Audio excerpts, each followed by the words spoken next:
Welcome to శ్యామలాస్ kitchen. ఈరోజు శ్యామలాస్ కిచెన్లో పచ్చి కొబ్బరితో మనం కొబ్బరి నూనె ఎలా తయారు చేసుకోవాలో చూపిస్తానండి. ఇప్పుడు కార్తీక మాసం కాబట్టి చాలా మంది కొబ్బరికాయలు కొడుతూ ఉంటారు. అవి పచ్చి ముక్కలు పాడైపోతూ ఉంటాయి. అవి ఎలాగ మనం కొబ్బరి నూనె తయారు చేసుకోవాలో చూపిస్తానండి. ముందుగా కొబ్బరి నూనె తయారు చేసుకోవడానికి ఈ విధంగా ముదురు కొబ్బరికాయని ఎంచుకోవాలి. ఇలా పైనంతా ఎర్రగా ముదురుగా ఉన్న కొబ్బరికాయల్ని ఎంచుకోవాలండి. ఇప్పుడు ఇవి కొబ్బరికాయలు కొట్టి 2 చెక్కలుగా చేసుకోవాలి. ఈ విధంగా 2 చెక్కలుగా చేసుకుని కాయని చూసారండి, చక్కగా ఎంత ముదురుగా ఉందో కొబ్బరికాయ. ఈ విధంగా ముదురుగా ఉన్న కొబ్బరికాయని తీసుకోవాలండి.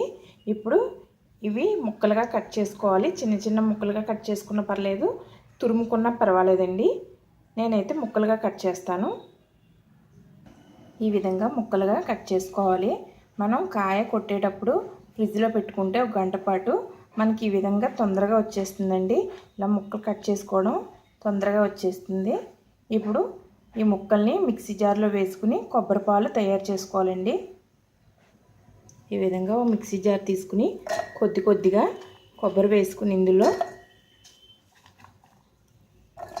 ఒకసారి వాటర్ వేయకుండా మనం తురిమిన కొబ్బరిలా తయారు చేసుకోవాలి.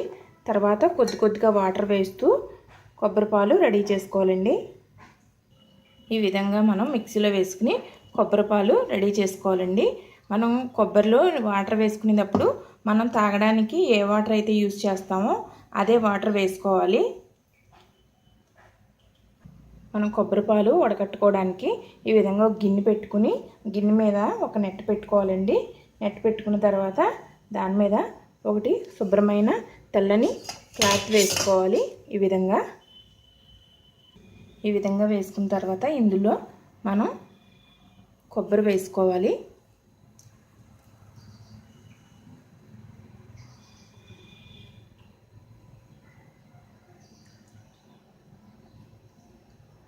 ఇప్పుడు దీన్ని గట్టిగా పిండితే కొబ్బరి పాలు రెడీ అవుతాయండి. ఈ విధంగా కొబ్బరి అంతా వేసిన తర్వాత గట్టిగా పిండాలండి. పిండితే కొబ్బరి పాలు మనకి రెడీ అవుతాయి.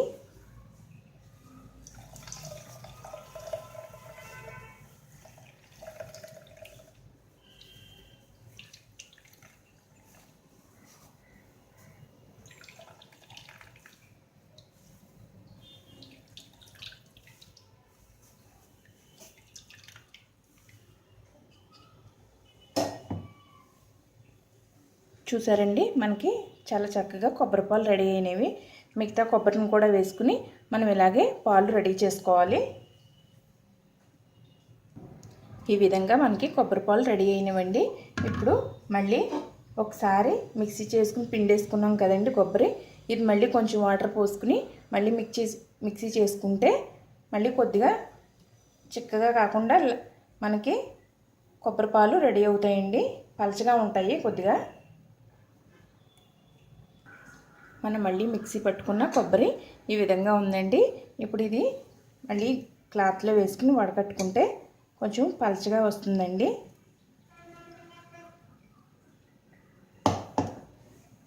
ఈ విధంగా వేసుకుని మళ్ళీ పిండుకుంటే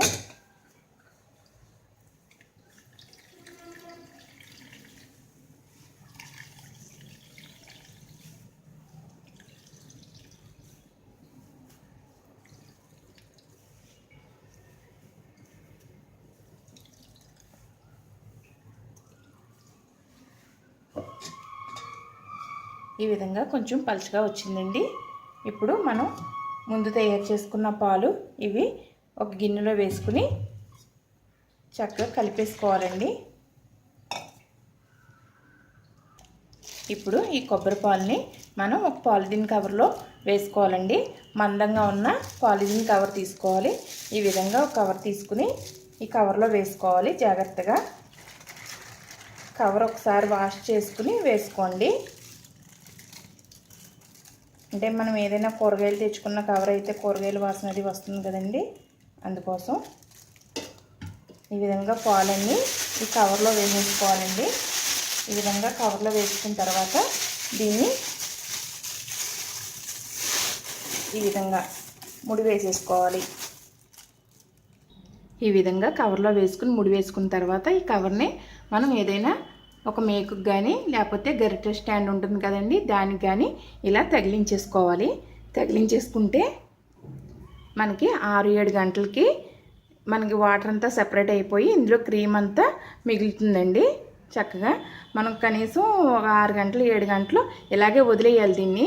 మన కవర్ మాత్రం స్ట్రాంగ్గా ఉన్నది చూసుకోండి. ఈ వెయిట్ ఆగాలి, తగిలించినప్పుడు ఇలా ఉండాలి కాబట్టి మనకి దీనికోసం మనకి కొంచెం స్ట్రాంగ్గా ఉన్న కవర్ని తీసుకోవాలి. ఈ విధంగా తగిలించుకోవాలి. చూసారండి, 7 గంటల తర్వాత ఈ విధంగా మనకి క్రీము వాటరు సెపరేట్ అయిపోద్ది. ఇప్పుడు ఈ వాటరు ఈ చివరిని చిన్న హోల్ పెట్టి వాటర్ అంతా తీసేసుకోవాలండి.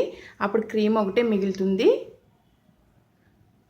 మనం 6 గంటల తర్వాత 1 గంట ఫ్రిడ్జ్లో పెట్టుకుంటే, ఒక ప్లేట్లో కానీ గిన్నెలో పెట్టుకుని డ్రీ ఫ్రిడ్జ్లో పెట్టుకుంటే చక్కగా క్రీమ్ అంతా మనకి బాగా క్రీమీగా అవుతుందండి. మనం ఈ కవర్కి ఈ చివరి అంచు ఒకటి కట్ చేసుకుంటే ఈ వాటర్ అంతా బయటకు వచ్చేస్తుందండి.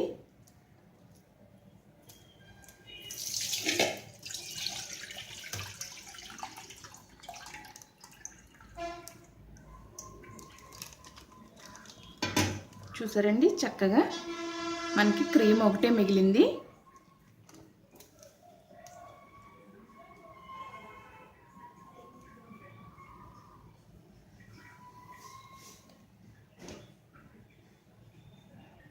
చూసారండి, చక్కగా క్రీమ్ ఒకటే మిగిలింది. ఇలా ఫ్రిడ్జ్లో పెట్టుకోవడం వల్ల చక్కగా ఉన్న క్రీమ్ ఒకటే మిగిలింది. ఇలా ఐస్ అయిపోతే వాటర్ తొందరగా మనకి బయటకు వచ్చేస్తుంది, రెండు కలిసిపోకుండా ఉంటాయండి.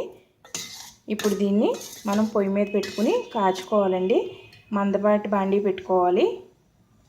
ఈ విధంగా స్టవ్ వెలిగించుకుని ఒక మందపాటి బాండీ పెట్టుకుని ఈ కొబ్బరి పాలన్నీ క్రీమ్ అంతా ఇందులో వేసేసుకోవాలండి. మీడియం ఫ్లేమ్లో పెట్టుకుని స్టవ్ కదుపుతూ మనం దీన్ని మరిగించుకోవాలి.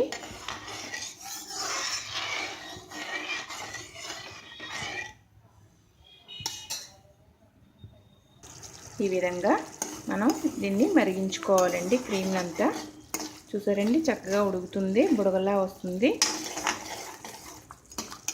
ఈ విధంగా కదుపుకుంటూ మరిగించుకోవాలి. చూసారండి, ఉడుకుతుండగా కొద్దిగా ఆయిల్ రిలీజ్ అవుతుంది.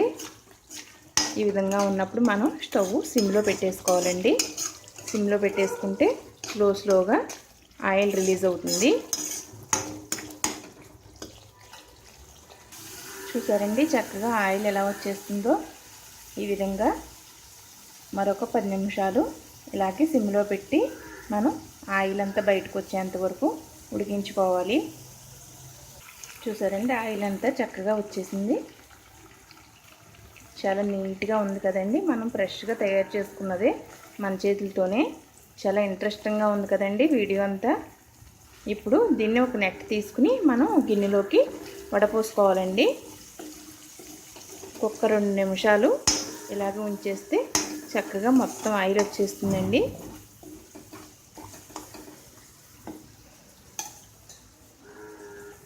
చూసారండి, కొబ్బరి నూనె తయారైపోయింది. ఇప్పుడు మనం గిన్నెలోకి వడకట్టుకోవాలి. స్టవ్ ఆఫ్ చేసేసుకుని ఒక గిన్నెలోకి వడపోసుకుందాం. చూసారండి, చక్కగా ఎంత నీట్గా వచ్చిందో ఆయిల్. ఈ విధంగా కొబ్బరి నూనె తయారు చేసుకోవచ్చు అన్నమాట. నాకు 2 కొబ్బరికాయలకి ఎంత నూనె వచ్చిందండి. చక్కగా మనం ఇంట్లోనే కొబ్బరి నూనె ఇన్స్టెంట్గా తయారు చేసుకోవచ్చు. దీన్ని ఒక బాటిల్లో వేసుకుని మనం ఫ్రిడ్జ్లో అయినా నిల్వ చేసుకోవచ్చు. మనకి ఎప్పుడు కావాలంటే అప్పుడు బయటికి తీసుకుని వాడుకోవచ్చు. చక్కగా పాడవకుండా ఉంటుందండి. ముందుగా మనం ఈ కొబ్బరి పొట్టు వదిలేసాం కదండి, దీన్ని ఎండలో పెట్టుకుంటే మనం కూరలోకి అది వాడుకోవడానికి బాగుంటుందండి. వేస్ట్ అవ్వకుండా ఉంటుంది. వాటర్ కూడా మనం చిల్లి పెట్టి వంచేసాం కదా వాటరు, ఆ వాటర్ కూడా మనకి ఫేస్ ప్యాక్ వేసుకున్నప్పుడు కానీ తలకి హెన్నా పెట్టుకున్నప్పుడు కానీ అందులో మనం కలుపుకుంటే చక్కగా వాటర్ కూడా ఉందండి. ఫ్రిడ్జ్లో స్టోర్ చేసుకోవాలి. ఈ విధంగా మనకి కొబ్బరితో ఎన్నో లాభాలు ఉన్నాయండి. చక్కగా మనం ఉపయోగించుకోవాలి. చక్కగా ఈ ఆయిల్ని మనం ఒక సీసాలో వేసుకుని స్టోర్ చేసుకోండి. ఈ వీడియో మీకు నచ్చిందని అనుకుంటున్నాను. Please subscribe my channel. Share చేయండి, లైక్ చేయండి. మీ సలహాలను